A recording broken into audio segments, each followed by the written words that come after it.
Welcome to Lemon Logic PH. Tara pakinggan natin si VP Sara Duterte kung ano masasabi niya tungkol sa gobyernong walang kaplano-plano at wala man lang naging plano. Can we have Argel Relator, GMA, sir? Ma'am, ito nangyari yung sa middle. Tingin po ba ninyo kahit kapmana yung mga hakbang yung ginagawa ng administrasyon para mas siguro ligtas at mga kababayan po ng FW?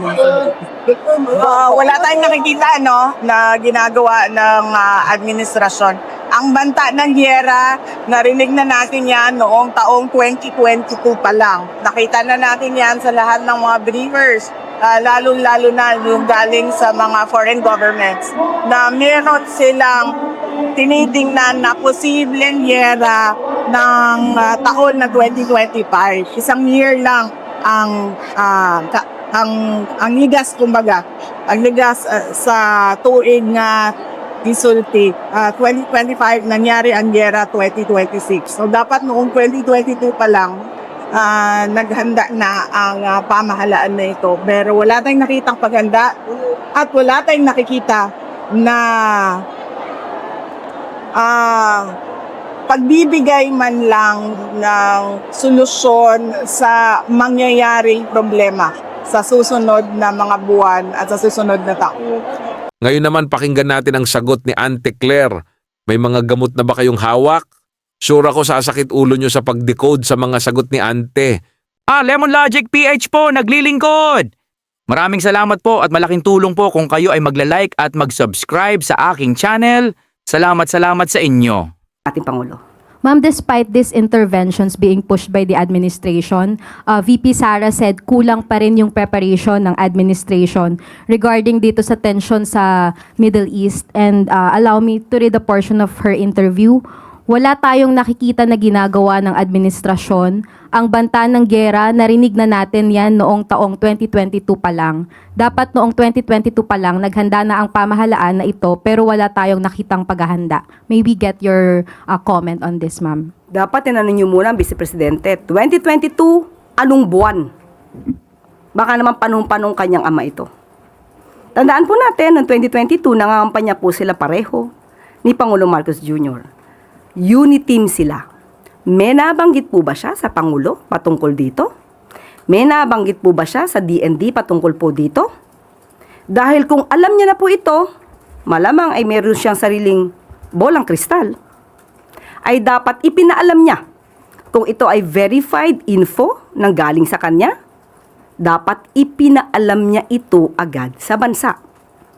Ipinaalam niya ito agad sa Pangulo at sa otoridad. So, kung siya may alam as early as 2022 at hindi man lang niya ito binanggit diretso sa ating mga kababayan. Anong klaseng sagot yan, Ante? So kung 2022 sa panahon ni Digong may usap-usapan na ng giyera, so kasalanan niya after 3 years, hindi kayo handa sa giyera ng 2026. Kasalanan niya dahil hindi prepared ang mga tao. Akalain mo na paikot mo pa yung sisi sa mga Duterte, gaslighter. Hindi ko maintindihan kung paano mo naisip na kasalanan ni VP Sara na dapat sinabi niya sa mga taong bayan ang tungkol sa giyera. Okay ka lang ba, Ante? Nagpupulburong ka na din yata eh. Sino ang hindi nagtrabaho? Sino ang walang ginawa? Tandaan po natin, ipinagmamalaki niya meron siyang informasyon patungkol dito. Hindi po ba obligasyon niya bilang Vice Presidente na ito ay ipaalam sa ating otoridad para man lang ang ating mga kababayan, katulad na sinasabi niya, ay nakapaghanda. Kung hindi niya to sinabi, definitely, this is a breach of public trust. Meron po tayong tinatawag na non-feasance, mga taong gobyernong hindi nagtatrabaho. Thank you, ma'am. Eto, pakinggan mo si Miss Malutikia. Ito mismo ang gusto namin sabihin sa'yo, Ante, at sa amo mong bangag. Ang kakapal ng mukha nyo lahat. Nakuha mo pa isisi kay VP Sara at kay Digong ang kawalang plano nyo sa krisis ngayon sa bansa. Kapal! Ito mainit ngayon na usapan yung pagpunta ni Bongbong Marcos sa UN. Siyempre, sa konteksto na ay crisis ngayon, di ba? Dahil sa oil price hike, dahil sa mga OFWs na nasa stranded, na sabi may repatriation, pero nakita kong isang nagsabi doon sa Facebook niya na wala naman daw silang repatriation, sarili nilang pera ginamit nila pa uwi. Ano po naman ang reaction niyo doon sa visit at sa speech ni BBM sa UN Commission on Women? Alam mo, Attorney Guanzon, sa totoo lang, unang-una, pag mayroong krisis, ang leader kailangan nasa bahay. Kailangan inaasikaso ang mga problema dito. Pangalawa, alam mo, ikaw, expert ka sa women's advocacy, no? Sa women's rights.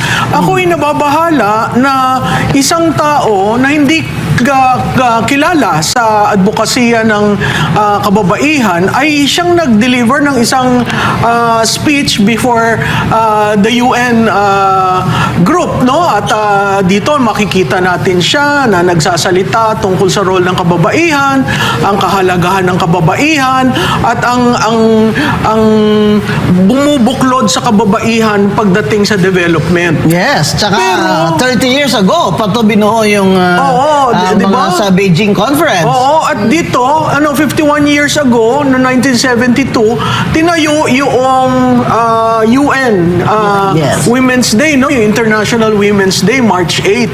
Hindi ko alam kung napolitika ang UN system at napasok siya. Pangalawa, na napakahalaga sa akin, Miss Binag, yung sandali lang, meron tayong krisis, hindi mo nga nakukuha yung mga Pilipino, samantalang ang Singapore at Spain nakapagpadala na ng eroplano. Siya naka-private jet. Oo, di ba? So, Sabay pa. kung susumahin mo yung expense, sa totoo lang, pwede ka magpadala ng eroplano dyan sa bansa, sa Middle East, para mo malipon yung mga Pilipino para out of harm's way. Pero nakita natin, di ba, yung isang empleyado sinabi, sige, isumbong nyo kahit sino sumbungan nyo, wala kaming pera. Walang pinapadala yung Maynila, Oo, sabi niya. yun. Sa totoo lang rin yun, no? Nagsasabi yung government employee na yun, at ang balita ko sa Senado, sinabi ni Secretary Kakdak, naalis na. Tinanggal pa ang nagsabi na totoo. Oh, so makikita natin napakahirap yung adjustment ng gobyerno, at saka bago siya lumipad, Kati, nagkaroon sila ng party. Oo nga. Pero yung party yun, hindi naman daw gastos ng Malaki Pilipinas, no? ng Kahit gobyerno. na, biro mo parang yan yung, kumbaga, nasusunog na ang Roma. Nagpa-party ka. Si Nero nagpa-party pa. Di ba? So, sa totoo lang, sinong gumastos, at kung hindi ang gobyerno ang gumastos, bakit naman kayo nagkaroon ng party? Sa loob ng Malacanang. Oo. At ang mali doon sa akin naman is insensitive. Oo. Sa totoo lang, napaka-insensitive na ang dami nating OFW sa iba't ibang parte ng mundo na ang mga pamilya nila dito sa Pilipinas ay nag-aalala. Yeah. And you know, for you to do that, it's so insensitive. Alam mo, hindi ko i-blame yung mga umaten ng party because, you know, most of them naman, hindi naman political. But apparently, yung ating presidente, iba ata ang priority niya. Iba ang gusto niyang gawin. Alam mo yan. So, yun. Dapat, yung minsan tatanungin mo, ano ba yung mas importante? Yung kapakanan ng nakararami na katulad ng mga OFW na nakikinabang ang ating bansa at nakakatulong sa ating ekonomiya? O yung mga hindi ko naman minamaliit yung event dyan sa UN and everything. But right now, we're in crisis. Even though sinasabi na wala pa naman dito sa atin ang gera, pero intay pa ba nating dumating ang gera bago tayo maghanda? Oo, tama yun, no? Kasi kita mo naman ang pila sa mga gasolinahan. Hindi pa nagkikick in yung bagong presyo, pumipila na sila, hindi pa nagkikick in yung bagong presyo, may nag-advance na. Exactly. So, That's sa yung gusto totoo kong lang, tanungin yun eh. Di ba? Ano nangyari? DOE, bakit? Sabi nila may 55 daw show cause order. Ano ngayon ko ay mag-show cause order ngayong araw na ito na ang presyo ay pataas na. Samantalang yung small players daw ang nauna nung Biyernes. So ako, nanghihinayang ako dun sa effort na whole of government, no? At syempre Siyempre, pagtaas ng presyo ng gasolina, tataas ang presyo ng bilihin, wala pang price freeze ngayon sa basic commodities, di ba? So lahat ito, nai-involve ang Pilipinas, at kung hindi mo priority yung 60-day supply na lamang ng gasolina natin, may problema tayo, malaking problema. At Prof. Malu, kung walang organized government effort, ang next problem will be panic buying. That's right. That's right. Because that's what happened in Dubai, di ba? Oo. Kasi tayo, hindi nga tayo abutin dito ng missiles, pero sa fuel crisis lang alam naman ng lahat na tataas lahat ng bilihin. Tataas, at pagtaas niyan, tataas ang forex. Pag tumaas ang forex, impact kaagad yan sa yung sinasabi mong deficit.